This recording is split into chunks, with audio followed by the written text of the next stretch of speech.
Chapter 2, verses 204-212 of the Holy Quran contrast the worldly hypocrisy of disbelievers with the sincere devotion of believers, urging the faithful to fully commit to Islam. The passage warns against following Satan's path and emphasizes that ultimate judgment belongs to God. This section of verses ends with emphasizing that the life of this world is adorned for disbelievers, leading them to mock the believers. However, the Quran promises that those who fear God will be above them on the day of resurrection. The verse concludes by stating that God provides for whom He wills without measure, emphasizing that worldly wealth is not a sign of divine favor. So let's begin with our required supplication. I seek refuge in Allah from the rejected Satan. In the name of Allah, the most merciful, the most compassionate. Verse 204 states, Among people there is a kind whose sayings on the affairs of the world fascinate you. He calls Allah again and again to bear testimony to his sincerity, yet he is most fierce in enmity. In the verse, the words aladd al-khisam mean the most fierce in enmity. This would apply to someone who concentrates all his energies on opposing truth, and who resorts to whatever falsehood, dishonesty, treachery, and breach of faith he thinks necessary to achieve his ends. Next, verse 205 states about such a person. Whenever he attains authority, he goes about the earth spreading mischief and laying to waste crops and human life, even though Allah, whose testimony he invokes, does not love mischief.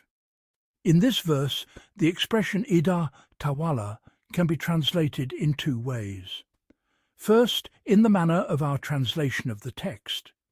It can also be translated to make the verse mean that when such people return from sweet and apparently genuine talk, they engage in arrogant and destructive action. Next, verse 206 continues speaking about such a person. Whenever he is told, "Fear Allah," his vainglory seizes him in his sin. So hell shall suffice for him. What a wretched resting place. Next verse, 207, talks about the righteous and says, On the other hand, among men there is a kind who dedicates his life seeking to please Allah.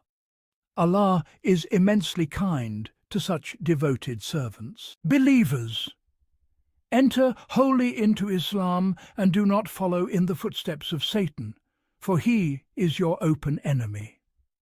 Now, commenting on this, Tafhimul Quran states that God demands that man should submit without reservation the whole of his being to his will. Man's outlook, intellectual pursuits, behavior, interaction with other people, and modes of endeavor should all be completely subordinate to Islam. God does not accept the splitting up of human life into separate compartments, some governed by the teachings of Islam and others exempt. The next verses, 209 and 210, are warnings for people. And if you stumble in spite of the clear instructions which have come to you, then know well that Allah is most mighty, most wise. Are those people who are not following the right paths, in spite of admonition and instruction, waiting for Allah to come to them in canopies of clouds with a retinue of angels and settle the matter finally? To Allah shall all matters ultimately be referred.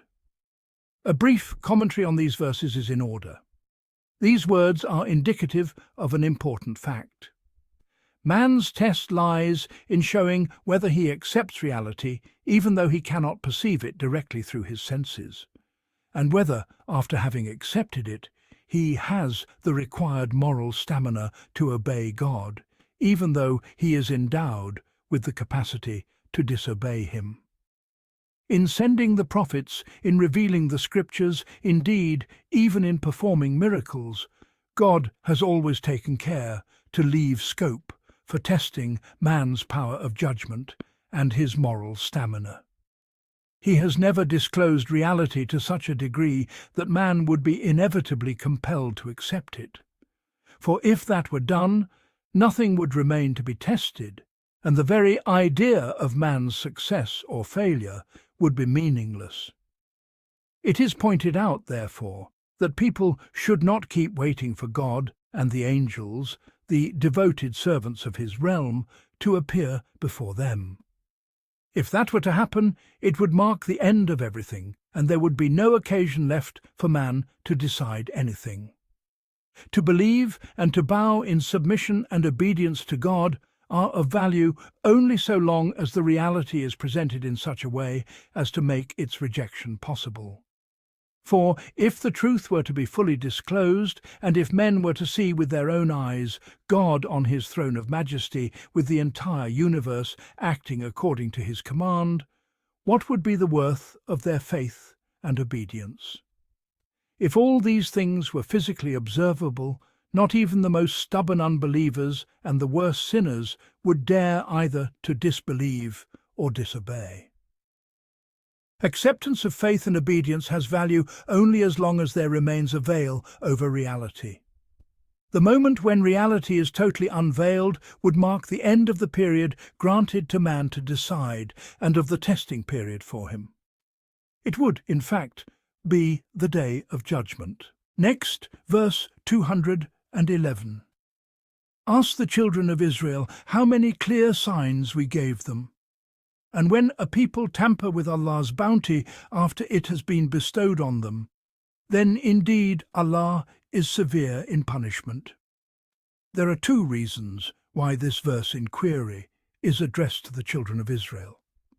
In the first place, a group of living human beings provide a better source of instruction and admonition than mute archaeological findings.